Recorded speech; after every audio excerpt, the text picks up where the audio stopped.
जय हिंद साथियों, नमस्कार। मैं आपका दोस्त रमेश धनूरे, अपना चैनल DRH एजुकेशन पर आपका स्वागत है। दोस्तों, आज हम देखने वाले हैं संविधान का भाग 3, जिसमें बताया गया है मौलिक अधिकार। दोस्तों, मौलिक अधिकार अनुच्छेद 12 से लेकर अनुच्छेद 35 तक इसमें जो मौलिक अधिकार है उसका वर्णन किया गया है। दोस्तों, तो अनुच्छेद है वो पूरे देखने वाले हैं।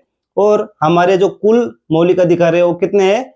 6 है फिलहाल वर्तमान में। ठीक है, जो संविधान बना था उस टाइम पे टोटल 7 मौलिक अधिकार थे।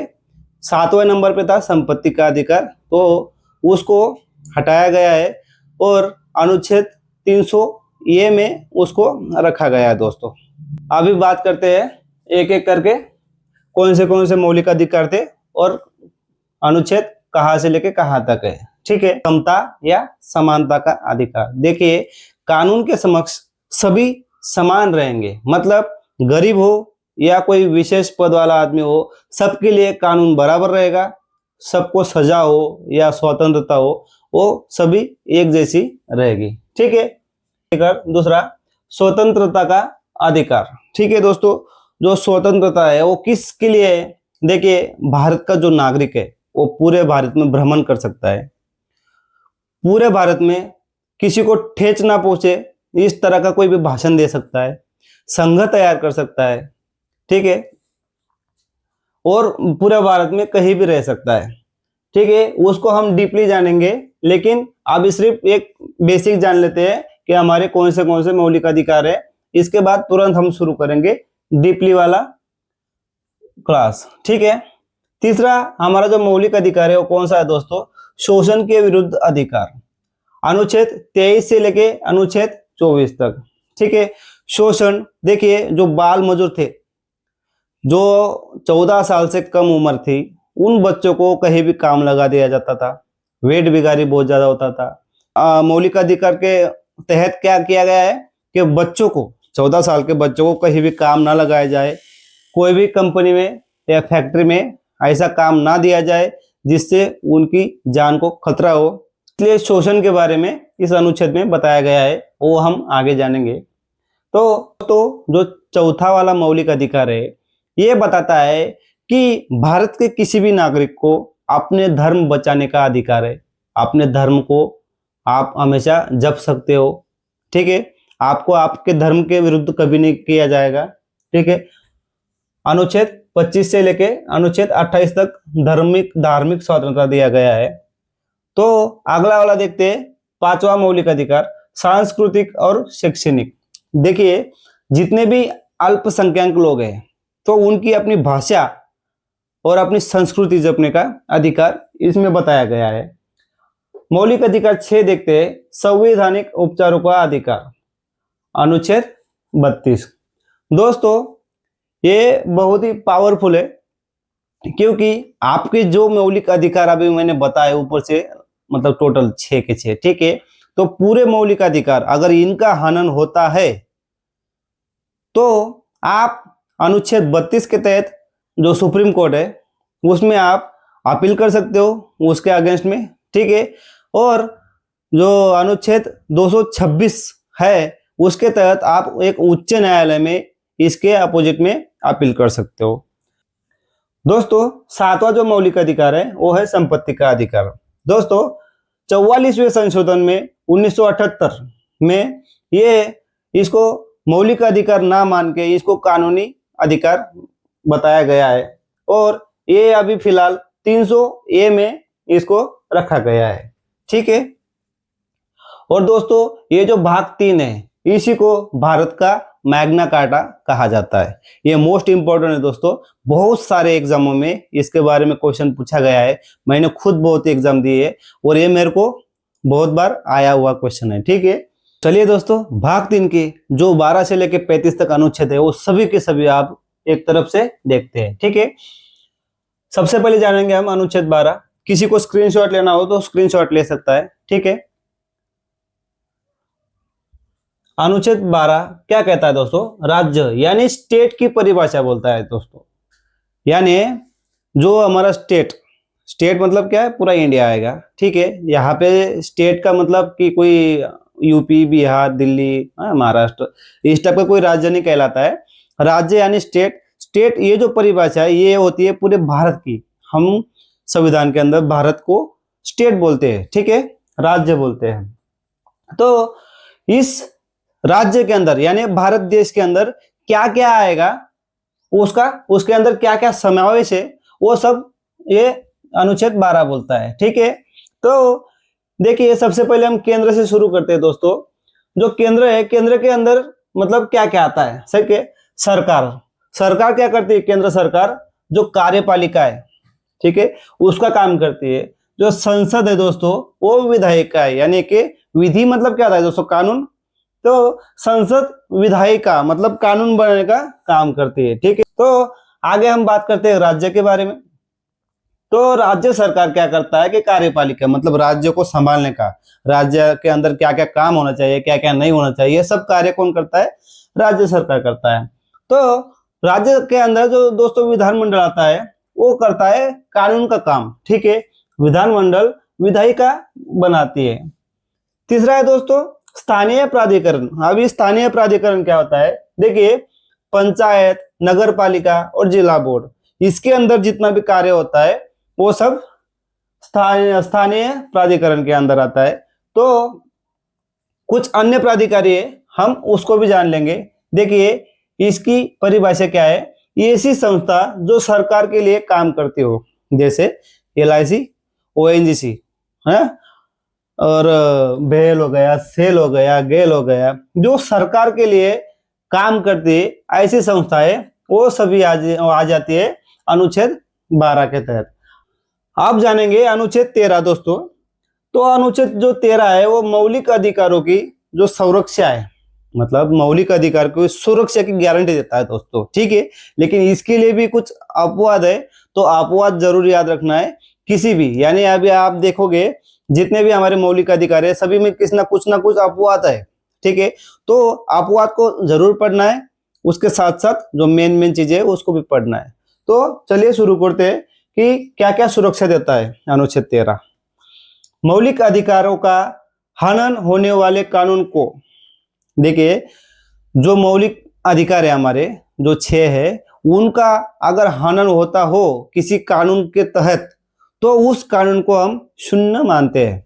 मतलब तो डीपली हम जानेंगे दोस्तों। देखिए इसमें 13A, 13B, 13C, 13D इस टाइप का है, तो मैंने ABCD लिख दिया है, तो आप उसी के थ्रू जानो। क्योंकि अगर आप PSC का एग्जाम दे रहे हो तो PSC में 13A या 13(1) इस टाइप का लिखा रहेगा, ठीक है, 13(1), 13(2), 13 इस टाइप का लिखा रहेगा। तो अभी एक एक हम जानते हैं। देखिए जो ये है वो पूर्व संवैधानिक विधियां दोस्तों, मतलब संविधान लागू होने से पहले, मतलब 26 जनवरी 1950 से पहले वाले जो जितने भी कानून बने थे वो सभी कानून अगर मौलिक अधिकार का हनन करता हो तो उस अधिकार को हम शून्य मानेंगे, मतलब उस कानून का कोई वैल्यू नहीं रहेगा। चलिए B जानते हैं कि संविधान लागू होने के बाद, अभी बाद में क्या कर सकते हैं हम, संविधान लागू होने के बाद अगर ऐसा कोई कानून ना बनाए जिसके तहत मौलिक अधिकारों का हनन होता हो, ठीक है। C जानेंगे अभी विधि की परिभाषा। तो दोस्तों विधि क्या होता है, ठीक है, उसके अंदर क्या क्या आता है, ये सब इसके अंदर बताया गया है।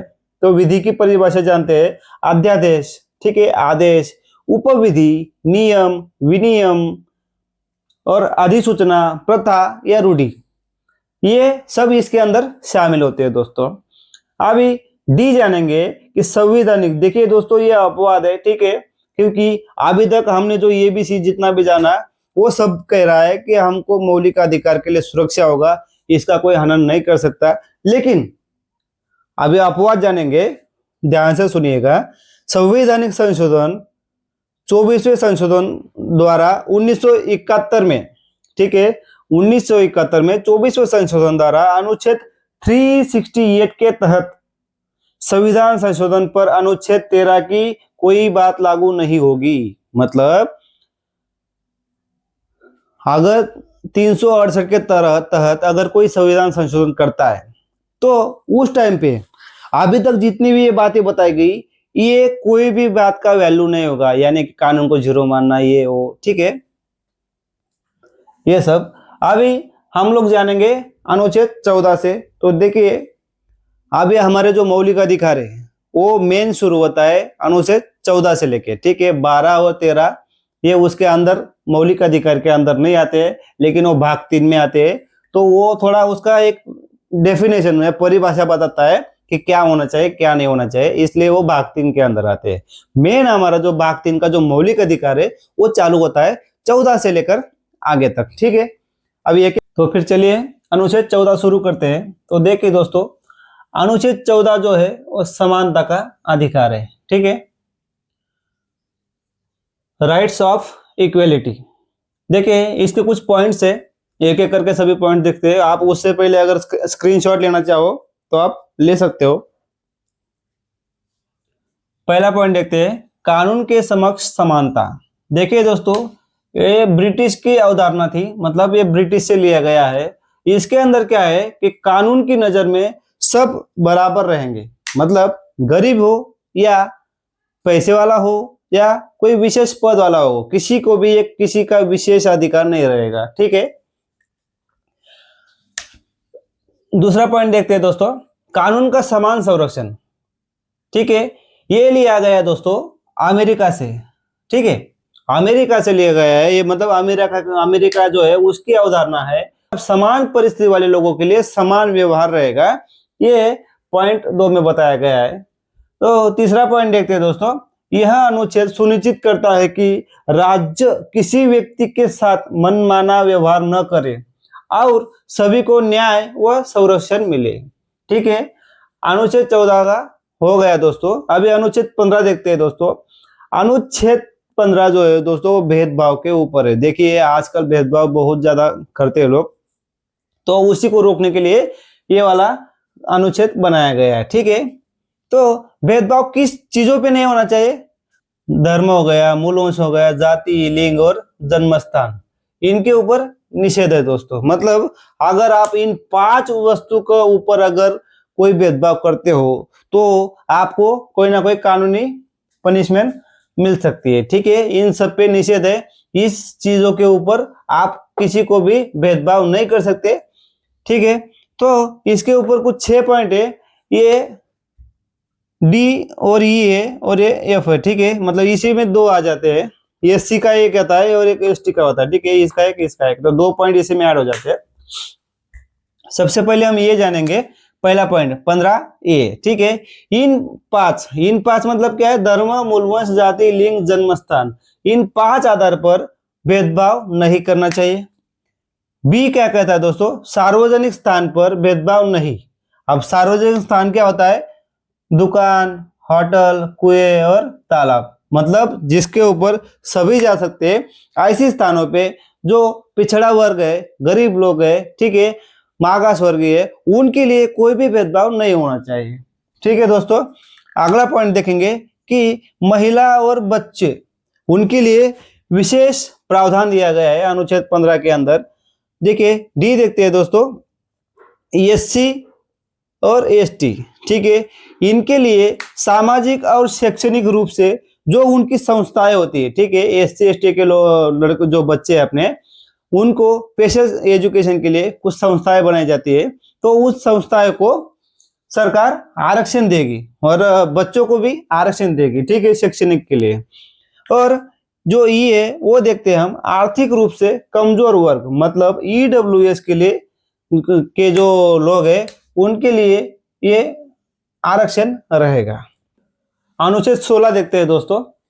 अनुच्छेद 16 बोलता है कि अवसर की समानता, ठीक है, मतलब भारत के जितने भी नागरिक हैं उनके लिए नौकरी या रोजगार के लिए सभी को समान अवसर मिलना चाहिए।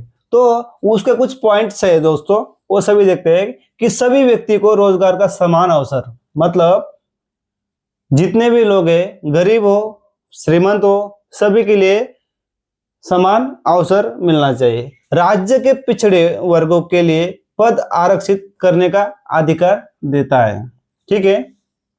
धार्मिक संस्थानों से संबंधित पदों पर विशेष धर्म की व्यक्ति का प्रावधान देता है। देखिए दोस्तों, पहला पॉइंट बोलता है कि सभी व्यक्ति को रोजगार का समान अवसर मिलना चाहिए। मतलब वहां पे धर्म, जात, लिंग, इन चीजों पे कोई भी भेदभाव नहीं किया जाएगा, सभी को समान अवसर मिलना चाहिए। लेकिन यहाँ पे अपवाद देखिए दोस्तों कि राज्य के पिछड़े वर्गों के लिए पद आरक्षित करने का अधिकार देता है। मतलब कि वहां पे थोड़ा सा असमानता है, ठीक है, लेकिन वो संविधान के कुछ नियम से वो सबको लागू करना है, ठीक है। अगला अनुच्छेद देखेंगे दोस्तों, अनुच्छेद 17। देखिए अनुच्छेद 17 जो है वो अस्पृश्यता मतलब छुआछूत का जो अंत करता है उसके बारे में है। तो देखिए जातीय आधारित भेदभाव खत्म करना है। मतलब कोई एससी का है, कोई एसटी का, ये वो एक कास्ट का है, ये वो कास्ट का है, ठीक है, ऐसा कभी नहीं करना है, सभी को समान अवसर है, ठीक है। तो किसी को भी छुआछूत मतलब तुच्छ नहीं मानना है, ठीक है, घिन नहीं मानना है। अगला पॉइंट देखेंगे, मंदिर या सामाजिक स्थान पर रोक लगाने पर प्रतिबंध। देखिए अक्सर देखा जाता है कि जो पिछड़े वर्ग के लोग हैं, अभी तो नहीं है, जब से पुराना जमाना था उस टाइम पे पिछड़े वर्ग को मंदिर में आने से मनाई थी, ठीक है। तो उन सभी नियमों के लिए आज के मतलब ये जो संविधान बनाया गया है ये उन सभी को रोक लगाने के लिए बनाया गया था, ठीक है। अगला पॉइंट देखेंगे, देखिए बहुत ही इंपॉर्टेंट है, ठीक है, कानूनी कार्यवाही।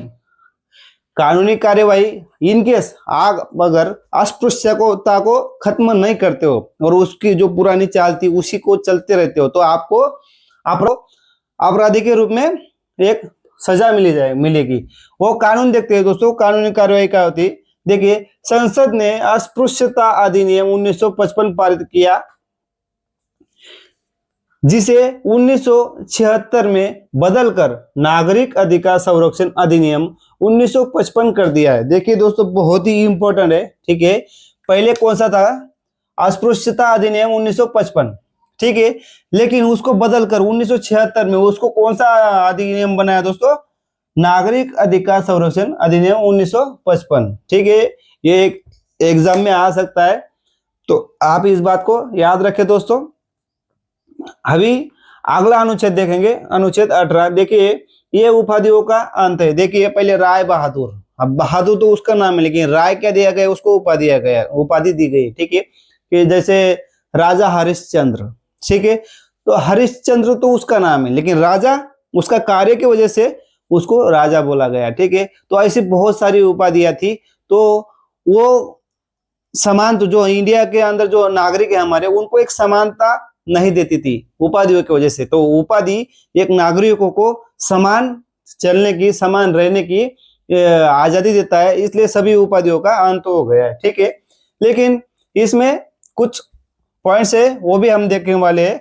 सेना या शैक्षणिक विशिष्टता के सिवाय कोई उपाधि नहीं। मतलब जैसे सेना में क्या होता है, कांस्टेबल, ठीक है, हेड कांस्टेबल यानी हवलदार, एएसआई, ऐसे बहुत सारे रैंक्स होते हैं। रैंक्स मतलब क्या है, उपाधि है, ठीक है। तो सेना को वो उपाधि दे सकते हैं। जैसे शैक्षणिक तौर पे हम कोई पीएचडी करता है, कोई बीए करता है, कोई 12th करता है, तो उसका जो एजुकेशन है उसके ऊपर हम उपाधि दे सकते हैं, लेकिन उसके अलावा किसी भी उपाधि को हम मान्य नहीं करेंगे, ठीक है। अगला पॉइंट देखेंगे कि विदेशी उपाधि पर रोक। इन केस कोई देश है, देखिए बाहर का किसी देश है जैसे अमेरिका, आप मतलब इंडिया के नागरिक किसी एक नागरिक को कुछ उपाधि देना चाहता है तो वो उपाधि हम नहीं ले सकते, ठीक है, उसके ऊपर रोक लगाई गई है। तीसरा पॉइंट है दोस्तों, विदेशी राज्य से उपहार पर रोक।